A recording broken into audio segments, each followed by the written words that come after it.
우리도 잘 아는 말씀이고, 베델에서 야곱이 이제 하나님을 만나는 그런 장면의 말씀입니다.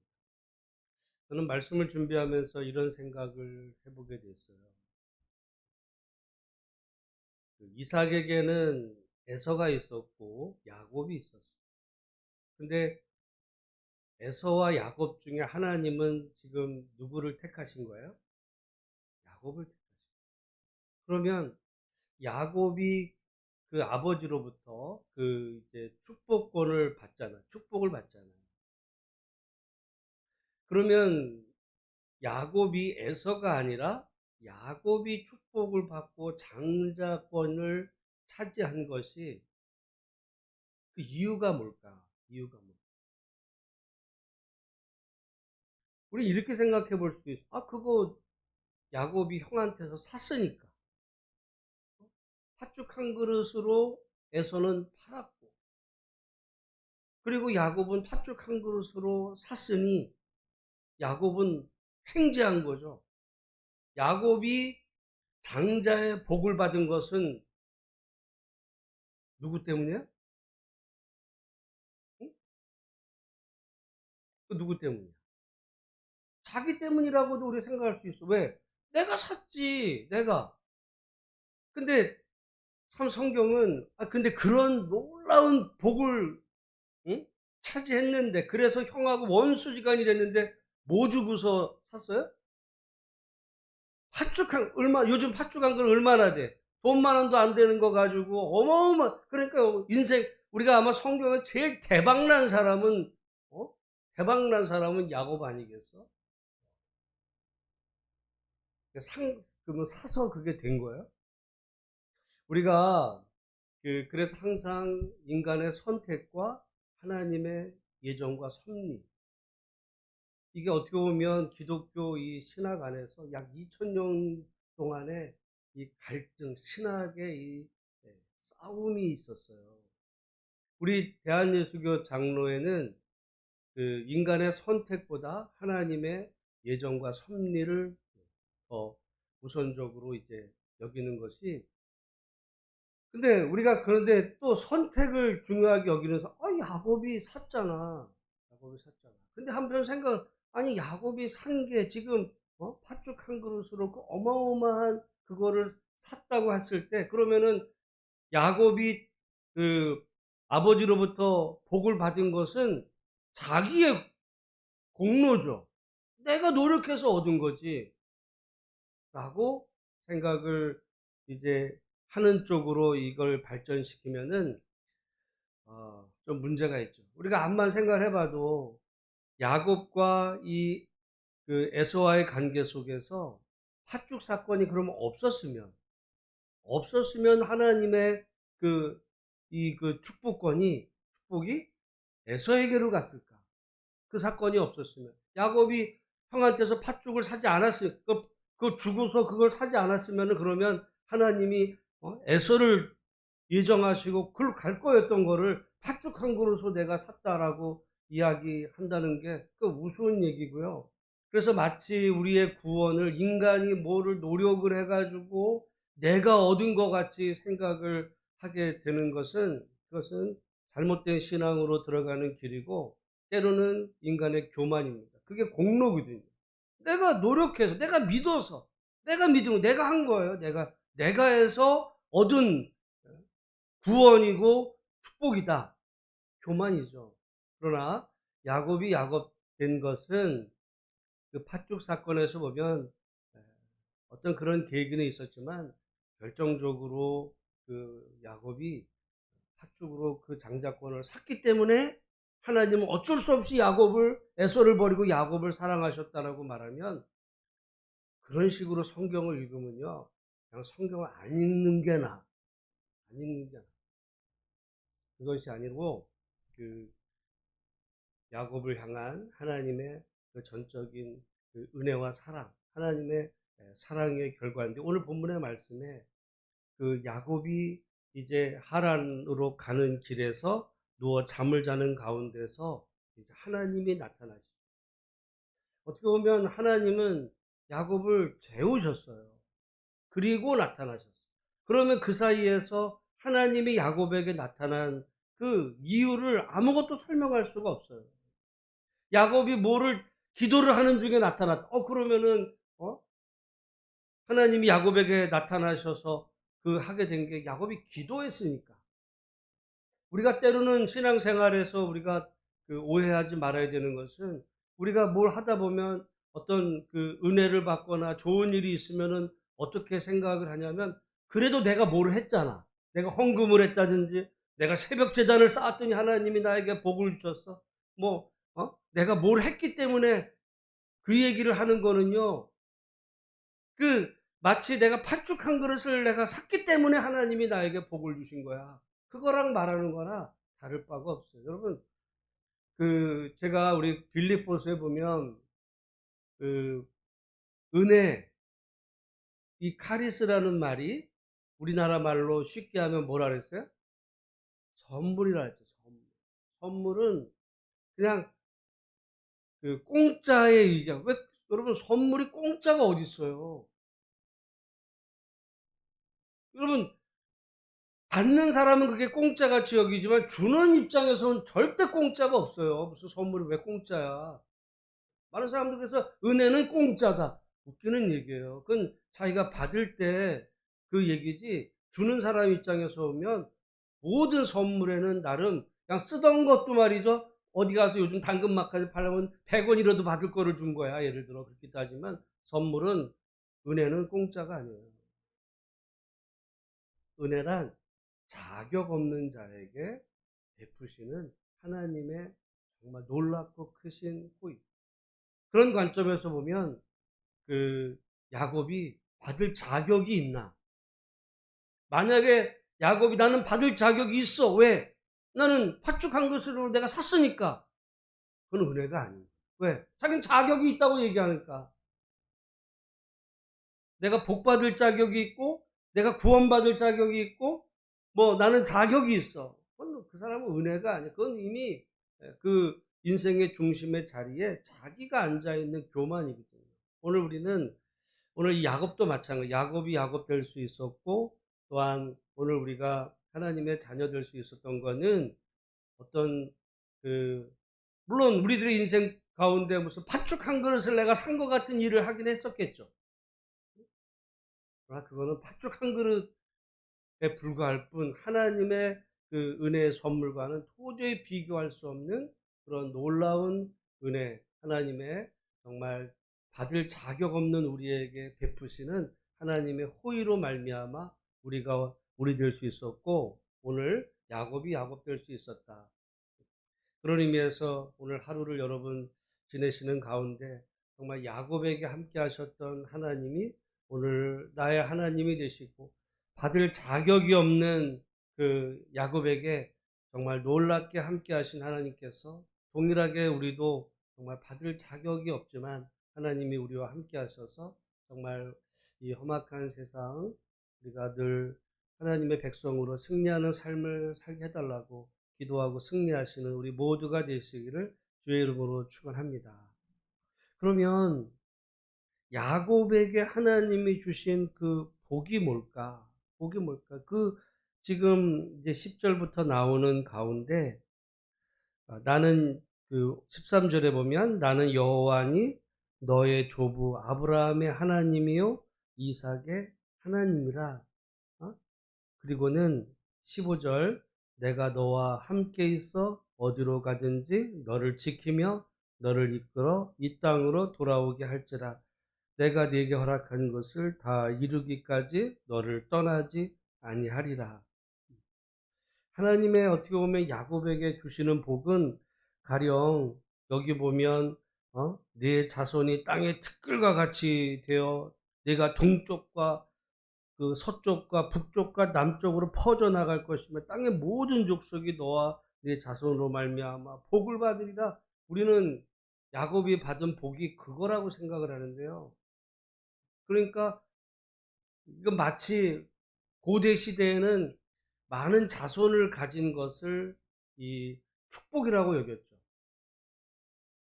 우리 저기도 마찬가지예요. 옛날에 우리 조선시대도 농사 짓는 그런 시대에 보면 왜 자식을 많이 낳았어요? 뭐 애들 조절하는 뭐 그런 게 없어서 그럴 수도 있겠지만은 그것만이 아니라 그 자식들은요 일꾼이야. 어디 가서 그 머슴 하나 살려면 얼마나 비싸겠어. 근데 자식이 되면 그게 그 말하자면 일손이 되고 그 이 농사를 지을 때 자손이 많은 어떤 그것이 서로 힘이 되고 어떤 그런 속에서 이제 그 자손이 많은 것이 이제 복이었는데 오늘 본문의 말씀에는 그 야곱이 받은 그 복은 그렇게 자손이 많고 뭐 퍼져가지고 뭐 부귀영화를 누리고 네가 부자가 될 거야 이게 복이 아니고요. 여기 15절에 보면 내가 너와 함께 있어 내가 어디로 가든지 너를 지키겠다. 여러분 그거를 이제 우리 마태복음에서는 그 예수님의 이름을 뭐라고 그런다 그랬냐면 임마누엘. 그 임이라는 말이 히브리어거든요. 이제 아람어 계열에서 임은 그 함께, 함께. 그 누는 이제 그 우리와 뭐예요? 하나님이 우리와 함께 하시고. 그게 사실은 예수님의 이름이고 어떻게 보면 야곱에게 주신 하나님의 그 축복을 이거 보면 무슨 땅의 자손이 뭐 퍼져나 그거는 부수적인 거예요. 그거 핵심은 내가 너와 함께하다. 어떻게 보면 저는 그래요. 우리 하나님이 우리에게 주시는 최고의 복은 하나님이 우리와 함께 하시는 복이다. 여러분 우리가 가령 결혼을 하고 결혼 생활이나 이런 자녀들도 이렇게 보면 어떻게 보면 우리가 인생을 살아가는 가운데 함께할 어떤 믿음의 배우자를 함께 그 길을 걸어가는 거지. 배우자 돈이 많아. 돈이 많아가지고 그냥 같이 그 덕으로 내가 부자가 되는 어떤 그런 목적으로 만약에 여러분 누군가가 배우자를 그렇게 택하게 되면 그 결혼은 반드시 파탄납니다. 반드시 파탄입니다. 왜냐하면 사랑으로 결혼한 게 아니라 조건 보고 결혼한 거거든요. 저 사람이 나한테 내가 결혼하게 되면 나를 이렇게 행복하게 부자로 만들어주고 나 호강시켜줄 줄 알고 했더니 아니야? 그러면 실망이죠. 헛된 기대예요. 그래서 여러분 재벌들 보면 우리나라 재벌들은 저는 웃긴 것 같아요. 재벌들은 거기다가 부모의 그 말하자면 덕으로 지금 회장들 되고 다 그러지 않아요. 자기 능력 올라간 사람이 누가 있어요? 거의 없어요. 근데 그렇게 해서 했는데 그럼 결혼도 보면 자기가 누군가를 좋아해서 절대로 용납이 안 돼. 왜? 사업을 하려면은 우리나라도 여러분 그러니까 우리가 모르는 이 상층부에는 혼맥으로 다 엮여 있어요. 혼맥으로 엮여 있어. 혼맥으로. 뭐 정치 관계도요. 여야 혼맥으로 들어가면 다 섞여 있어. 검찰, 판사, 재벌, 뭐 회장, 막 공무원 자기들끼리 놀아요. 다른 세상이야. 만약에 여러분 그리고 드라마 같은 경우에서 어떤 그런 집에 누군가가 어떤 그 정말 이런 그 회사원하고 뭐 사귀어서 살아간 물론 삼성에서 그런 일이 있었어요. 어떻게 됐어요? 삼성에서도 말하자면 삼성 딸하고 삼성 그 평사원 출신 중에 그 직원하고 결혼했다가 파혼되고요. 파혼됐어요. 난리가 났었어요. 그게 될 것 같아. 난리가 났었어. 그 다음에 뭐 삼성 지금 부회장 이재용도 이혼했죠. SK 이혼. 그러니까 어떻게 보면 사랑이라기보다는 다 혼맥으로 엮인 거야. 조건으로. 그럼 우리가 만약에 하나님을 섬기는데도 하나님이 내게 주실 축복을 기대해서 하나님 믿는다면요. 나중에 다 실망해. 우리가 예수 믿는 게 복 받고 잘 살기 위해서 예수 믿으면 근데 예수 믿고 복 받고 잘 산 게 이거야? 그렇지 않아요. 그거는 어떻게 보면 제가 볼 때 만약에 그렇게 가르친다면 그거는 거짓말을 가르쳐요. 야곱이 하나님을께서 받은 복이 나를 내가 너를 복을 줘가지고 뭐 부자가 되게 하고 뭐 거부가 되게 하겠다. 그렇지 않아. 최고의 축복은 내가 너와 함께. 여러분 저는 결혼도 마찬가지예요. 어떤 배우자랑 힘들어도 평생 정말 의지하며 한 길을 함께 가는 그것이 배우자를 얻는 어떤 그 축복인데 사람들은 그거는 조건을 따져가지고 뭔가 뭔가를 나에게 베풀어 줄 어떤 그 대상을 이렇게 찾아간다면 결말은 불행이다. 하나님 신앙도 똑같아요. 하나님 신앙. 오늘 그런 의미에서 하나님께서 야곱이 잠든 사이에 그에게 나타나셔서 정말 내가 너의 하나님이다. 내가 너의 하나님이고 그리고 내가 너를 어디로 가든지 함께 하겠다. 복은요, 그 다음이야. 다음이죠. 여러분, 가정도 둘이 함께 행복하게 살고 난 그 과정으로 부가 딸리고 그래야 그게 행복이지. 사랑은 깨졌는데 부가 생겼어요. 어떻게 되겠어요? 재산 쌌나? 부부끼리 딴주머니 차고. 그래서 여러분 근데 사람은 그런데 그 하나님이 최고의 복이에요. 근데 오늘 저는 이 책을 읽다가 역시 이런 책에 하나 통찰력을 얻게 이게 이제 답이 있는데 이 지금 큐티집에서 20절 보면 하나님이 분명히 그렇게 약속을 하셨는데 20절에 보면 야곱이 조건을 내세워.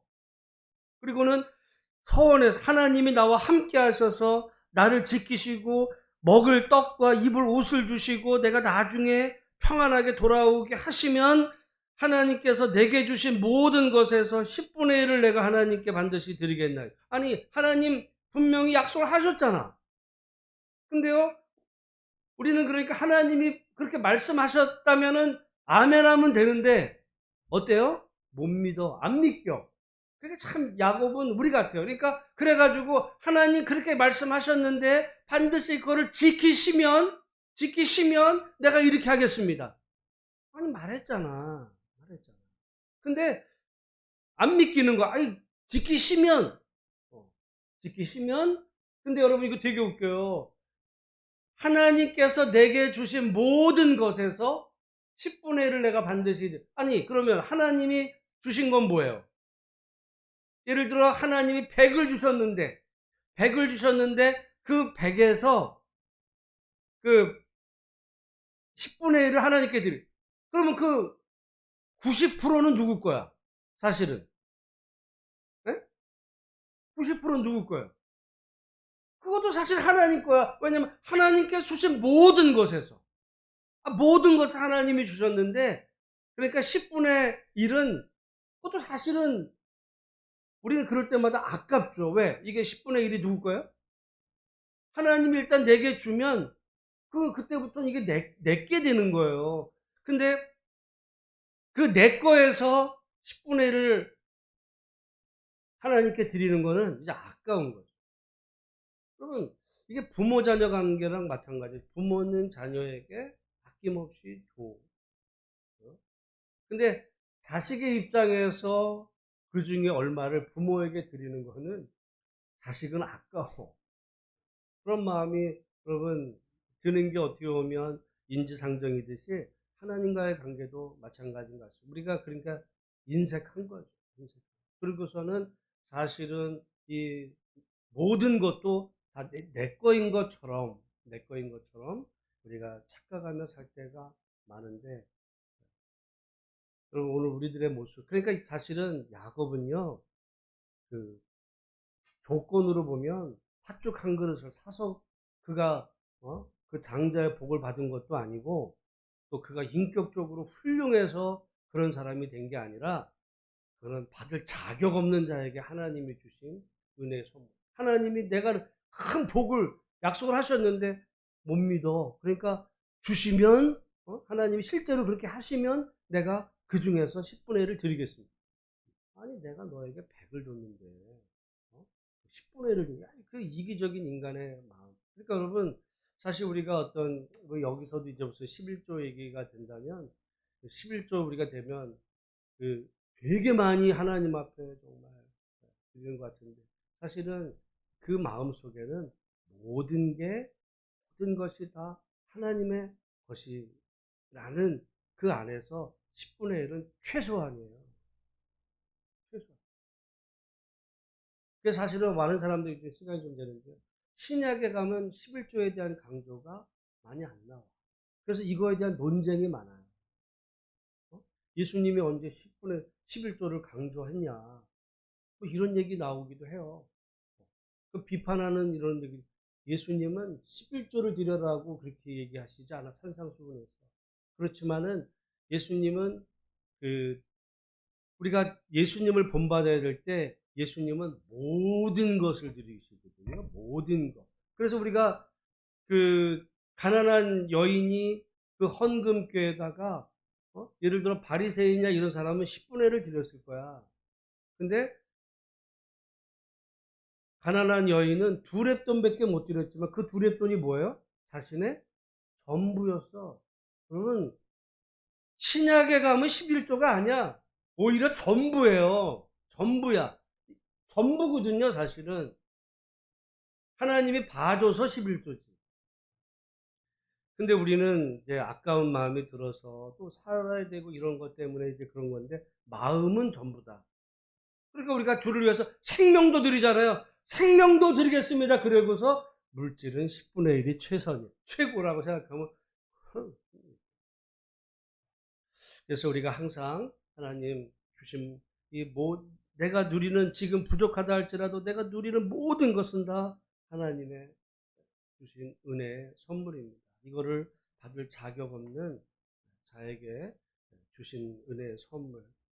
그 감사한 마음으로 살아갈 때, 그래서 구하지 아니한 것도 덤으로 주시는 하나님의 그 은혜를 오늘도 누리면서, 오늘도 말씀 안에서 주 안에서 승리하시는 우리 모두가 되시기를 주의 이름으로 축원합니다.